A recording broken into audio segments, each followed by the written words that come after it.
Before we get into today's video, I've got 3 things for you. Number 1, if you want to get a notification whenever we post a new video, make sure you ring that bell.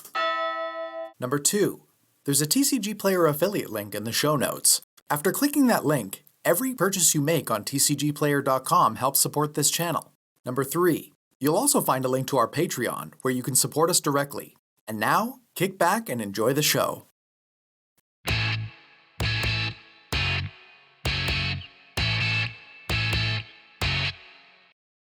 What's up, Spikes? Welcome back!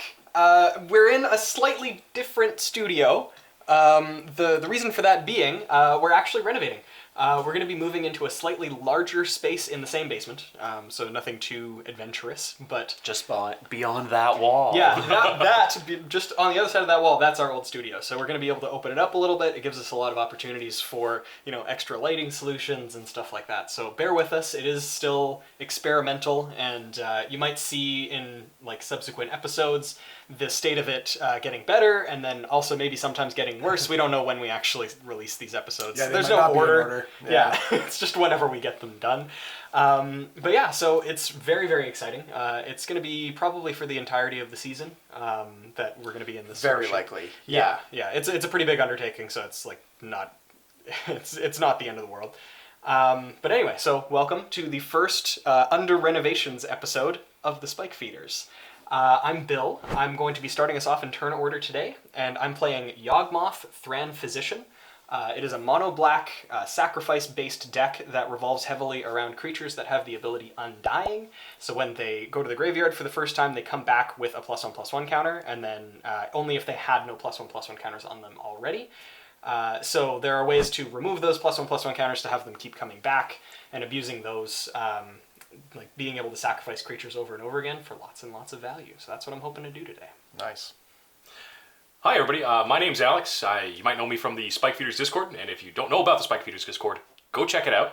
There's also a Patreon version, so if you want extra channels, maybe consider throwing $1. That's what I do. Link in the show notes. It's true. Why don't we have Alex on? Our special guest is shilling our things! Alex is a patron, and one of our favorite patrons, actually. Aw, thanks guys.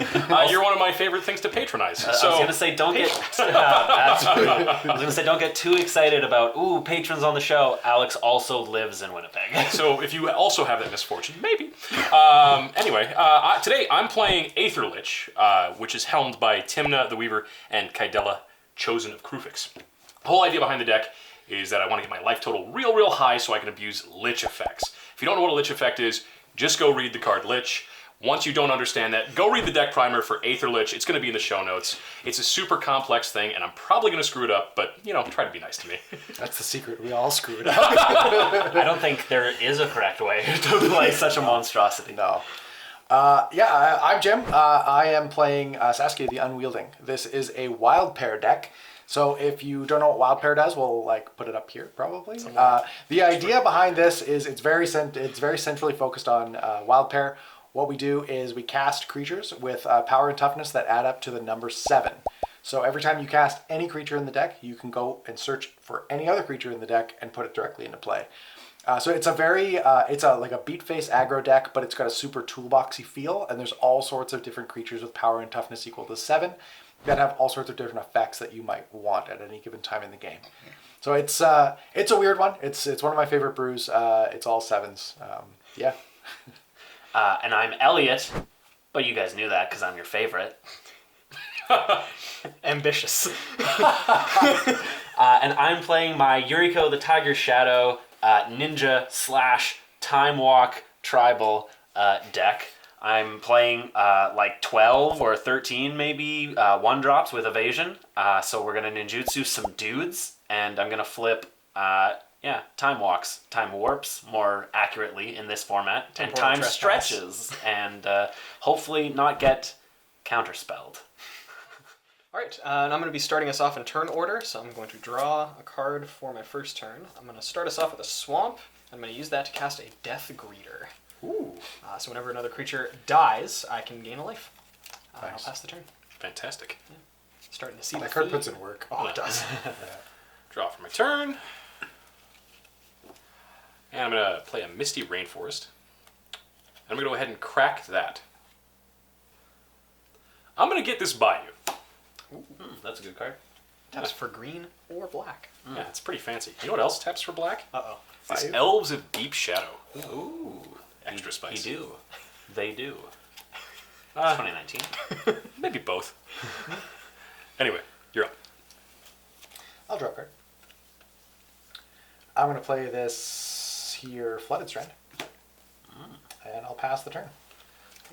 I'm going to draw for my turn. I'm going to play a basic island. And I'm going to cast Yar Har Fiddle-Dee Dee. Being a cloud pirate is alright with me. Now, I'm not saying that that's not a card name. I'm going to pass the turn. Okay. Just Cloud Pirates, right? The ultimate nightmare of Wizards of the Coast customer service. Oh my god. Okay. So I drew my card for the turn. I'm going to play a swamp. Ask me what it's like to have a perfect mana base. I'm going to use my 2 mana to cast this Leaden Mirror. And then, because I can, I'm going to attack Elliot for 1. Me? You should block. Block. No blocks. It can Oh, only, he can only- It can only intercept creatures of flying, actually. Just a free attack. Wow. And then with that, I will pass the turn. Who knew Cloud Pirates were such cowards? Oh, they're just in the sky. They don't actually have control over the... How in the sky they are. That makes it really dark that they're just like the captives of these cards. Do you think that when they die, they're just like skeletons riding around? On... What if it's not the dudes that are the pirates? What if the clouds stole the dudes? What if the clouds are the pirates? Yeah. That is Wow. that- happening right now. to be fair, that's Alex, the I'm name. going to need you to take an action. All right, sounds good. I'm going to play this island. Ooh. 3 different colors of mana on 2 lands. It's true. It's your turn. I'm going to fetch on your end step. I'm going to go to Savannah. And I'd like to proceed to my untap step. You may. You got it. Untap Untap Savannah. all of your permanents. Draw a card. All of your permanent. I'm going to play a Scalding Tarn and pass the turn. I'm going to untap. I'm going to draw for my turn. I'm going to play a basic swamp. Ask me what it's like to have a perfect mana base. Sorry, I blacked out. I'm going to move to combat. You got it. I'm going to attack Bill. That's rude. What, are you blocking? No, Okay. I can't intercept. I would like to ninjutsu my Yuriko the Tiger Shadow. Can I block now? You cannot. Damn. Please take 1 damage. Yeah. And then I will trigger this Yuriko, revealing another basic island. We did it. We did it. I am a sad panda. He loses now. That's how the deck works. I must move to my discard step. I must. First, you must. I'm going to discard a basic swamp. Ah, that's derived information. We know he has an island. That is true. I'm gonna move to my untap step. We knew it when you drew it. Right? Well, now it's direct But now information. he I could've also discarded. he could have discarded it. Could have. And if you had another one, that would have faked us out. I'm gonna play a 4th land, and by 4th land I mean Source of Mana, and with that I'm gonna cast the man, the physician himself, Yawgmoth. And The man, the physician, the legend. I'm going to move to combat and attack Elliot for 1. Yep, 38. And I will just sit back and pass the turn. Alrighty, I'm going to go ahead and draw. I'll cry just a little bit. Not a lot, though. And that resolves. Okay, No effects. good. Yeah, we're going to go ahead and play this Urborg Tomb of Yawgmoth. Oh. That helps me so much. Your swamps are now swamps. They're swamps actually. I was going to fetch, but maybe now I won't. Anyway, yeah. Get you that free stuff. I'm going to go ahead and pass the turn, though. I'm going to fetch. Stomping Ground. That's going to come into play tapped. It is. And then I would like to untap it. Oh, okay. Draw a card. Wow, you moved to your untap step and successfully untapped. I this. did. You didn't even give us priority. And then I'm going to play this Plateau. Ooh, wow. What's it like to have a perfect mana base? It's like actually super good. Especially in this deck. I'm going to tap these things and cast this Rhythm of the Wild. Ooh. I thought you were gonna cast a ball lightning. Wow, Cast this spoilers. Ball lightning. Nah. Yeah, you can't. You're right. Then I'll pass the turn. Untap. I'm gonna draw. Ooh. I'm going to move to combat. I'm going to attack James LePage. I mean, Alex is the one that uses his life total, but... I mean, he's got a blocker. You do you. So James will go to 37. That'll trigger Yuriko. And I will reveal a Fetid Pool. We did it. That's what this deck does. That's the Winning secret. the game. Let's see. I'm going to play another basic island. And then I'm going to cast a Cloud Pirates. Hey, I remember that. I bet. And then I'm going to cast a Jace's Phantasm. And then I'm going to pass the turn. All right. I'm gonna untap here, and I'm going to draw for my turn. Let's see. I'm gonna play a swamp. I'm going to pay 3 mana, and I'm going to cast this Geralf's Messenger. So he enters the battlefield tapped, and then when he enters the battlefield, I get to nug somebody for 2. That is going to be Alex. Ooh. Alex uses his life total. It's true. I even heard said that it at the beginning. somewhere. Somebody told me that one time. I'm all the way down to 37. Very good. Then, do I want to attack anybody? I don't think so.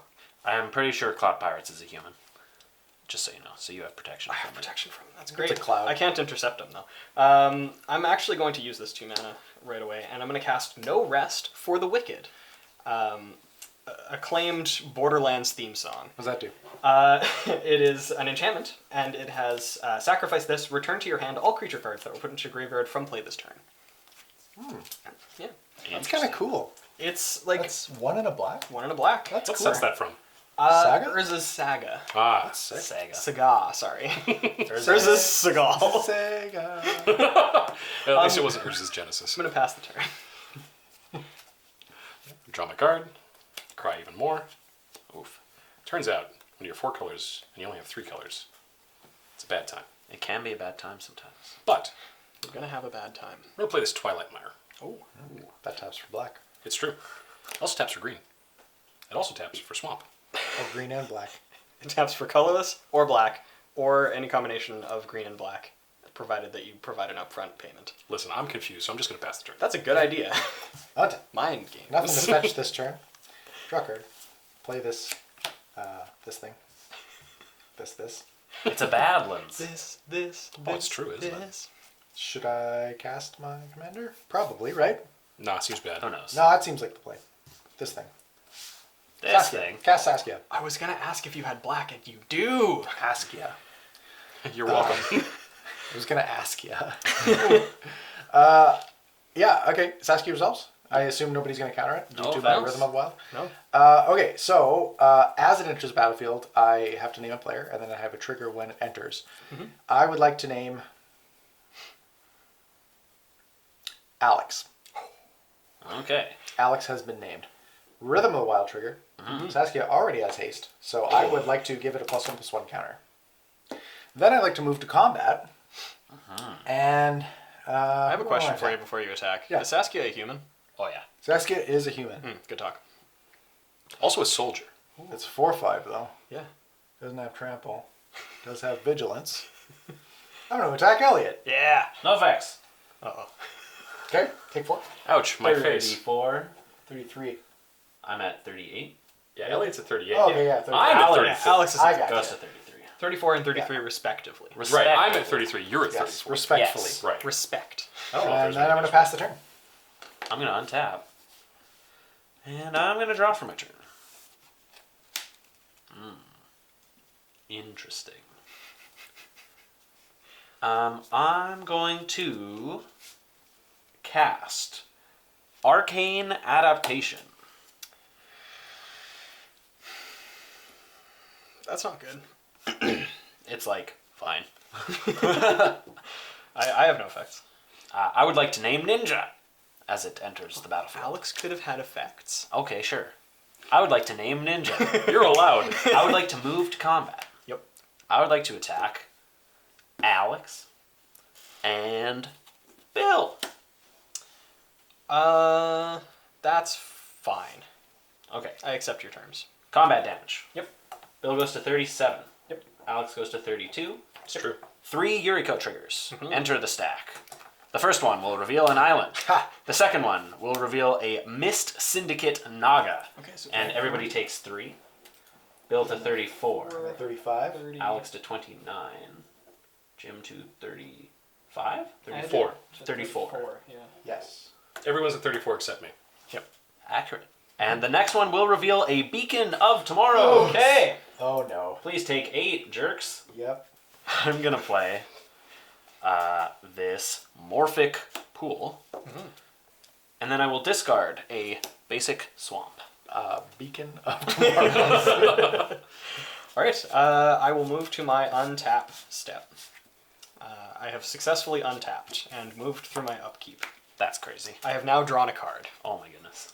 I didn't even pass priority. I am now in my main phase. I didn't ask you. It just keeps happening. I told you, bro. I warned you about stairs, dog. All right, so I'm going to tap 4, and I'm going to cast Evernight Shade. Ooh. What does that do? It is a shade, so it's a 4-mana 1/1, and I can pay a black to give it +1/+1 till end of turn, and it has Undying. So what I am going to do, if this resolves, which it's good from everybody, I'm going to sacrifice this Geralf's Messenger to Yawgmoth, paying a life. But then after I sacrifice it, I gain a life off of the Yawgmoth, so this is just going to be neutral for the sacrifices I'm doing. Off of the Death Greeter.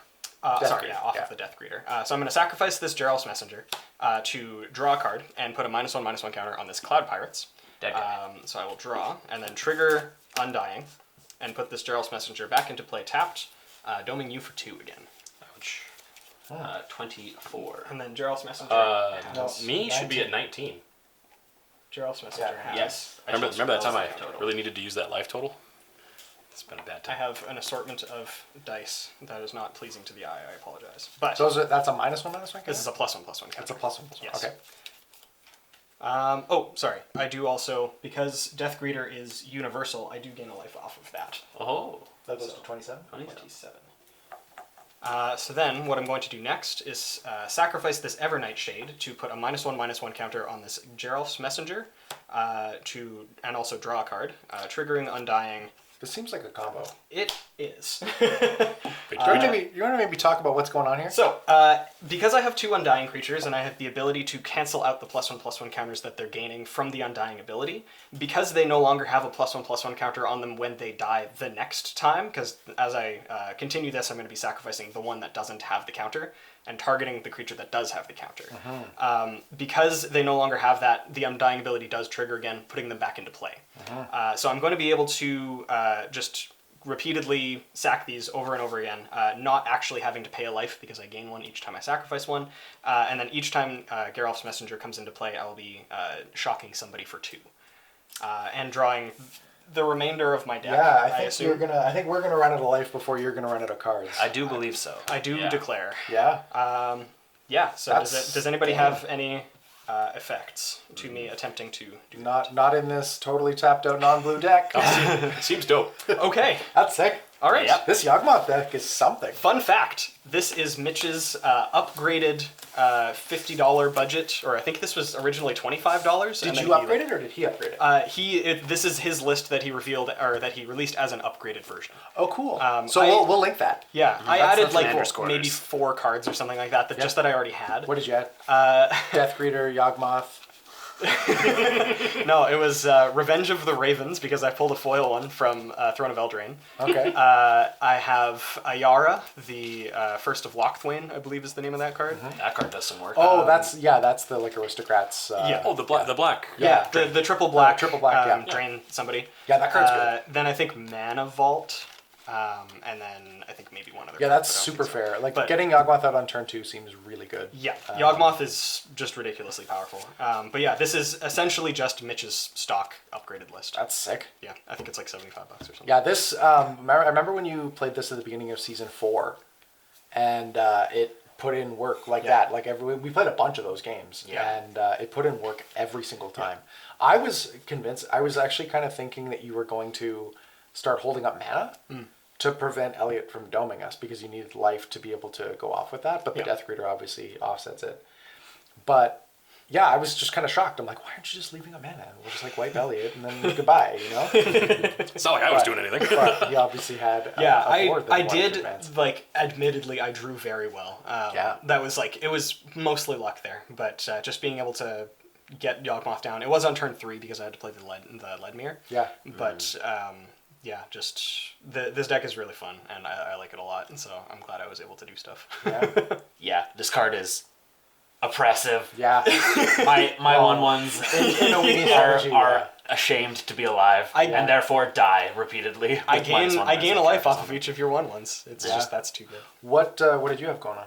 I had a Temporal Manipulation, which is a 5-mana walk, so I would have cast that on my next turn, and then didn't have anything until the Beacon, so hopefully we hit either another one of the 5s or a 6 or Ram. something. Do you play then, Trespass, like the Delve one? Yeah. Okay. Yeah, Trespass is in there, and then like there's so many 6s, like Part, the Water Veil, Karn's Temporal Sundering, and yeah. Oh, I love Karn's Temporal. Yeah, Sundering. that card's really strong. It's actually MVP of like my life. That art is nuts. Have you seen that, like the perspective shift version of it that he put out?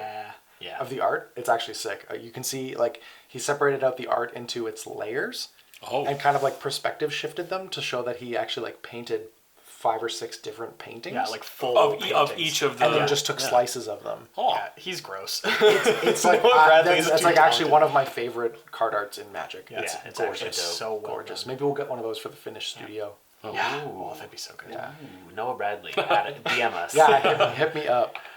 What did you have going on? Yeah, what did you I had a lot of white cards and no white that's sources. So This is a white deck. I found that out. No, I actually had Sterling Grove in hand, which is part of why I kept, because so much of this deck Yeah, revolves Sterling around Grove getting... is insane. So much of it revolves around getting that specific enchantment out. Yeah. And just couldn't quite dig for it. Well, but the thing that I like about Sterling Grove is it's either incredible, like when you've got Lich out, if you're like drawing into Lich, or if you have it in addition to, and then if you don't, it gets you Lich. Like that card is so good. Yeah.